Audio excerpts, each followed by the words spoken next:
नमस्कार, स्वागत है आप सबका एस्टिमेशन ऑफ नेशनल इनकम के इस सीरीज में। और आज हम नेशनल इनकम के एस्टिमेशन का पहला जो मेथड है उसे देखने वाले हैं, ठीक है। लेकिन उससे पहले हम समझेंगे कि एस्टिमेशन ऑफ नेशनल इनकम के कितने मेथड है। तो उसके लिए हम एक सर्कल को समझेंगे। सर्कल ये है कि मान लीजिए आपका कोई इकोनॉमी है जिसमें प्रोडक्शन हो रहा है। क्या हो रहा है? प्रोडक्शन। अगर प्रोडक्शन हो रहा है तो ऑब्वियसली लोगों को क्या मिलेगा? एम्प्लॉयमेंट मिलेगा।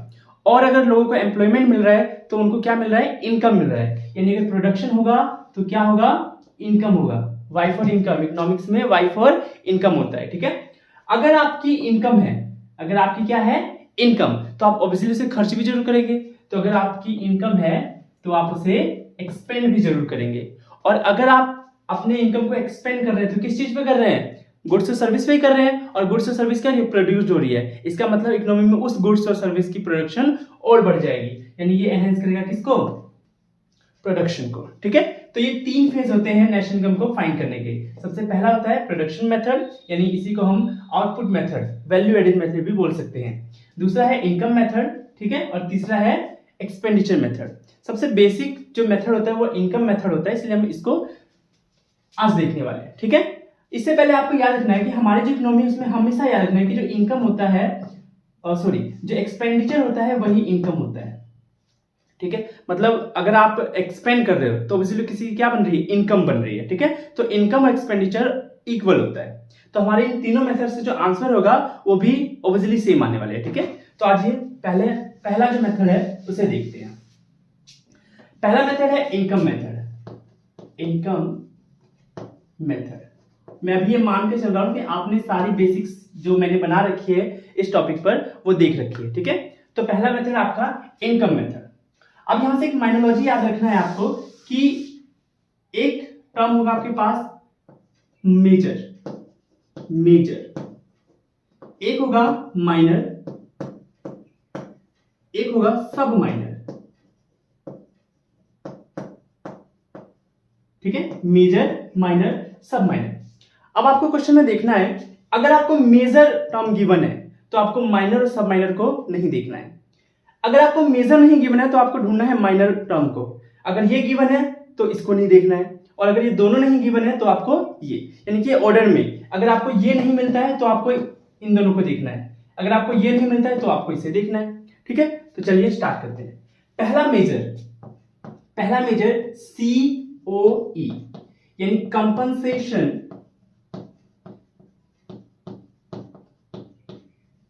Of employees. हिंदी में कर्मचारियों का पारिश्रमिक, है ना, कंपनसेशन ऑफ एम्प्लॉइज। ये है मेजर। क्या है ये? मेजर। अगर ये ना मिले तो आपको देखना है, इसके दो पार्ट होते हैं। The first one is wages या फिर सैलरीज, ठीक है। वेजेस या फिर सैलरीज। अब ये वेजेस सैलरीज आपका कैश में भी हो सकता है या फिर किसी बेनिफिट में भी हो सकता है, किसी भी बेनिफिट में हो सकता है। लाइक मान लीजिए कि आपका जो एम्प्लॉयर है उसने आपको रेंट मतलब रेंट पे रूम दिया जिसका रेंट वो नहीं ले रहा है, ठीक है। या फिर आपकी इलेक्ट्रिसिटी वो भर रहा है, या फिर आपके बच्चों की जो एजुकेशन फीस है वो खुद भर रहा है। तो ये सारे बेनिफिट्स है। और दूसरा है ECSSS, यानी employers contribution towards social security scheme, है ना। Employers contribution towards social security scheme, यानी कि मालिकों का सामाजिक सुरक्षा के प्रति अंशदान, ठीक है। अगर आप इन दोनों को जोड़ देते हैं तो COE में आएगा, ठीक है। तो अगर आपको COE क्वेश्चन में नहीं गिवन है तो आपको ये दोनों ढूंढना है, ठीक है। तो पहला मेजर था। Second measure, this is OS, यानी ऑपरेटिंग सरप्लस, यानी प्रचालन अधिशेष। अब जो ये है ये मेजर है। अगर ये ना गिवन हो तो आपको इसका माइनर ढूंढना है। इसके माइनर 4 है, ठीक है। सबसे पहला है रेंट, RENT, फिर रॉयल्टी, इंटरेस्ट और प्रॉफिट, ठीक है।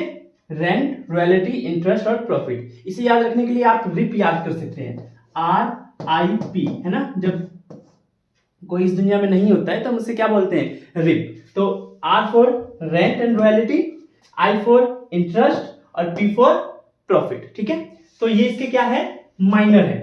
अब रेंट आपको मिलेगा, रॉयल्टी ये भी कॉम्प्लीमेंट्री नहीं है, ठीक है। तो ये हो सकता है कि आपको ना मिले। रॉयल्टी क्या होता है कि मान लीजिए मैंने एक बुक लिखा और मैंने एक पब्लिकेशंस को दिया उसे छापने के लिए, तो जो इनकम है वो तो पब्लिकेशंस की है, लेकिन उस पर कुछ कमीशन मुझे भी मिलेगा, तो वो रॉयल्टी होता है, ठीक है। इंटरेस्ट, अब प्रॉफिट जो है इसके फिर से सब माइनर पार्ट्स होते हैं, प्रॉफिट के सब माइनर पार्ट, ठीक है। अगर प्रॉफिट गिवन नहीं है तो आपको देखना है सबसे पहले डिविडेंड, ठीक है। सबसे पहले क्या देखना है, डिविडेंड यानी कि लाभांश, ठीक है। हिंदी में याद रखना, लाभांश। अभी डिविडेंड क्या होता है, मान लीजिए मेरा कोई फर्म है और उसमें बहुत सारे स्टॉक होल्डर है। अब जो बहुत सारे स्टॉक होल्डर है उनको क्या मिलना है, एक प्रॉफिट भी तो मिलना है ना। तो उनको जो प्रॉफिट मिलेगा वो क्या होगा, एक्चुअल में डिविडेंड होगा। Second, corporate tax, Corp tax, ठीक है। अब आप जरा सोचिए कि जो फर्म होती है उस पर क्या टैक्स, कौन सा टैक्स इंपोज होता है, GST, लेकिन उसे भरता कौन है, कंज्यूमर। तो अगर ऐसा देखा जाए तो जो फर्म है, जो एम्प्लॉयर्स हैं, उनको तो कोई भी टैक्स देना ही नहीं होता, ठीक है।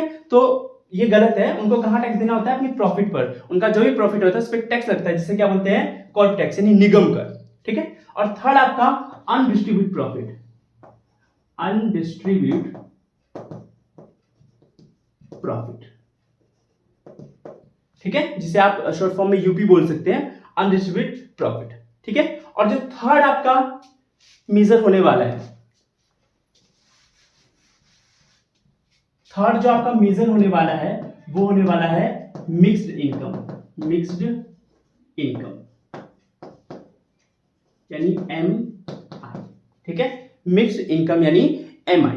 तो सबसे पहला है COE यानी कंपनसेशन ऑफ एम्प्लॉइज। अगर ये गिवन ना हो तो बेसिक सैलरीज या फिर ECSSS, employers contribution towards social security scheme. अब यहां पर ध्यान देने वाली बात ये है कि कंपनसेशन ऑफ एम्प्लॉइज है, ये कर्मचारी, कंपनसेशन ऑफ एम्प्लॉइज, और ये एम्प्लॉयर्स कंट्रीब्यूशन है, ठीक है। तो इन वर्ड पर आपको ध्यान देना है। तो कई बार क्वेश्चन में ये आपको कंफ्यूज करने के लिए वर्डिंग में चेंज कर देते हैं, कंपनसेशन ऑफ एम्प्लॉइज, ठीक है, और ये एम्प्लॉयर्स कंट्रीब्यूशन। क्लियर है चीज। नेक्स्ट है आपका ऑपरेटिंग सरप्लस। ऑपरेटिंग सरप्लस के चार माइनर है, रेंट, रॉयल्टी, इंटरेस्ट और प्रॉफिट।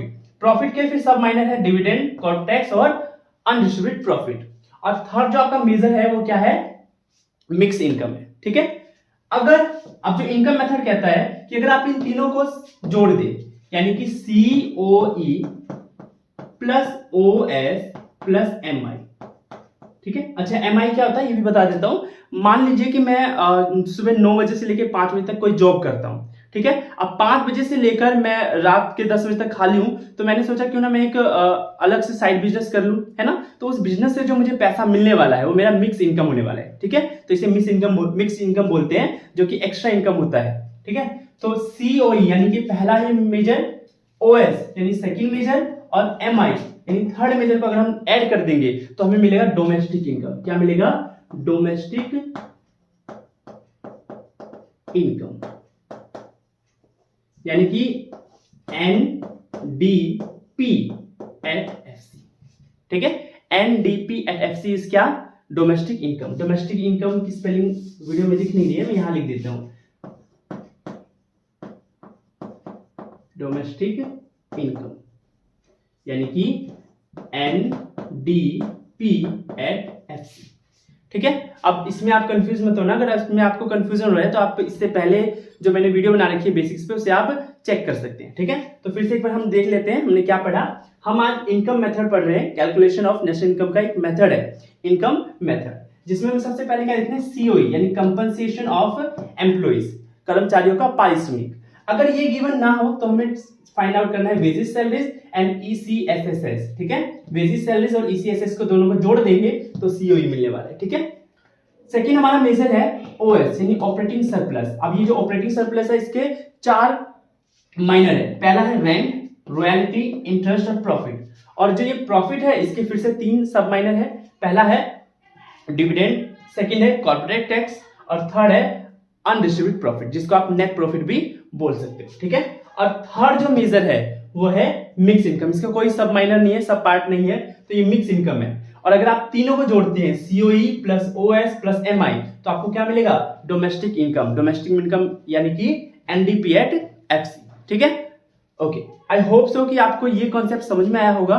नेक्स्ट वीडियो में हम इसके न्यूमेरिकल्स करेंगे, सो उसके लिए आप प्लीज हमारे चैनल को लाइक करें, शेयर करें एंड सब्सक्राइब करें। Thank you.